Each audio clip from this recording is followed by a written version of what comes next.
জনপ্রিয় কিশোর অভিনেতা টনি ভয়াবহ এক সড়ক দুর্ঘটনার শিকার হয়েছেন। অনেকে আশঙ্কা করছিলেন তিনি হয়তো মারা গেছেন। তবে সত্যি কি এমন কিছু ঘটেছে নাকি এ সব কিছুই গুজব? সবকিছু জানাবো আজকের এই ভিডিওতে। তার আগে আপনি যদি আমাদের চ্যানেলে একজন নতুন দর্শক হয়ে থাকেন তাহলে ভিডিওটিতে লাইক করে চ্যানেলটি সাবস্ক্রাইব করে সম্পূর্ণ ভিডিওটি দেখতে থাকুন।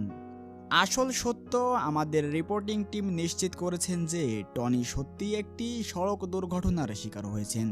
দুর্ঘটনাটি ঘটেছে গতকাল রাতে কলকাতায়। তাদের গাড়িটি নিয়ন্ত্রণ হারিয়ে একটি ডিভাইডারে ধাক্কা খায়। ফলে গাড়ির সামনের অংশ গুরুতর ক্ষতিগ্রস্ত হয়। দুর্ঘটনায় টনি সামান্য আঘাত পেয়েছেন, তবে তা গুরুতর নয়।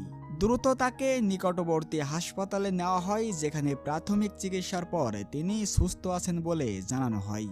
দুর্ঘটনার ছবি ও ভিডিও দ্রুত সামাজিক যোগাযোগ মাধ্যমে ছড়িয়ে পড়ায় অনেকে ভেবে নিয়েছিলেন টনি হয়তো মারা গেছেন। তবে এ ধরনের গুজব ভক্তদের বিভ্রান্ত করে, তাই সত্যতা যাচাই করা খুবই গুরুত্বপূর্ণ।